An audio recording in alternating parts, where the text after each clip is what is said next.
Hello, I'm Paul Scholey, and this is my employment law partner, Dan Kindell. We're partners at Morris Solicitors and have been advising in the last few months about everything employment related concerning the coronavirus. We think that the hot topic now is going to be issues arising on return to work as the lockdown begins to ease. And this is one in a series of videos where we'll answer what we think are the frequently asked questions likely to arise in those circumstances. So, Dan, do you want to kick us off with our next question? Yeah, I think one question people will be asking is, well, what do I do if my employer wants me to return to work, but I don't believe that the working environment is a safe one? Perhaps the employer is failing to properly follow the government guidance according to each particular workplace to reintegrate staff. I was wondering what employees might be able to do in that situation to keep themselves safe at work. So the employer has obviously an obligation to maintain health and safety standards.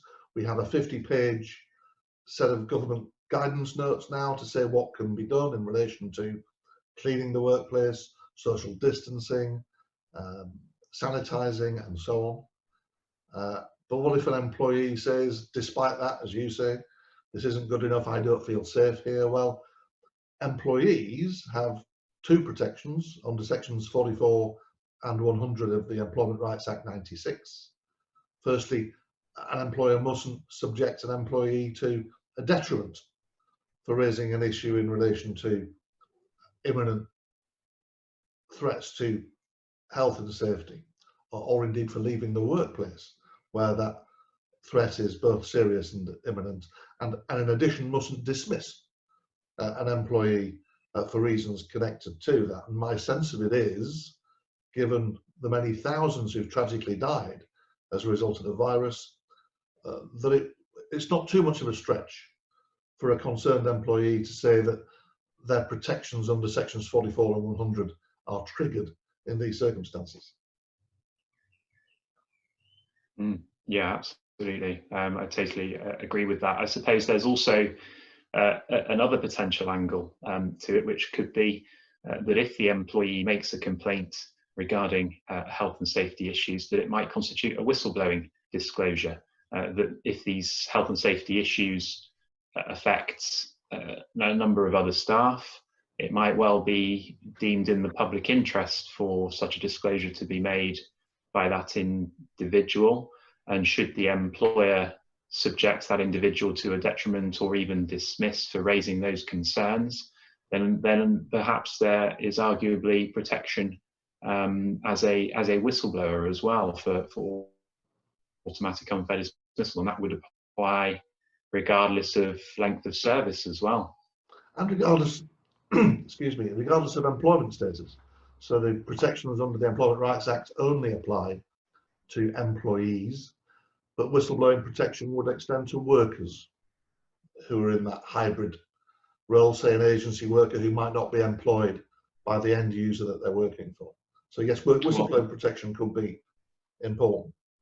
Well, it could also apply then to workers, say, in the gig economy who are working back at restaurants or cafes or other businesses, perhaps small businesses who are desperately trying their best to get their business up and running, but completely failing to properly implement safety measures. So a useful and fairly wide protection really there for workers and employees.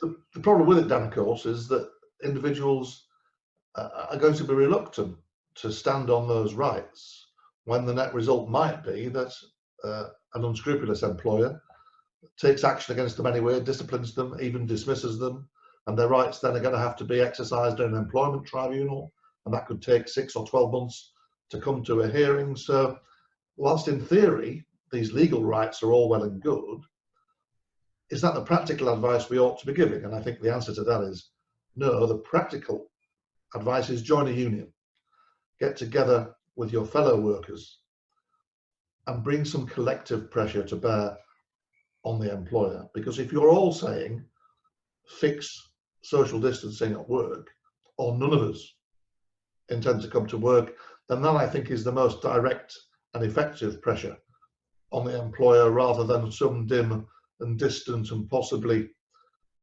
non-existent threat of an employment tribunal claim.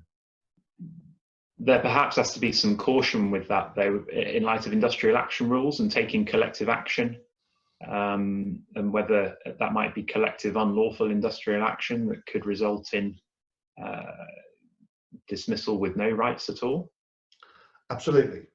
So again, it's not a route that I'd take without advice, and ideally that advice should be coming not from lawyers but from trade unions, who can help to organise in the workplace and to take whatever steps are necessary to ensure that collective action is both legal and effective.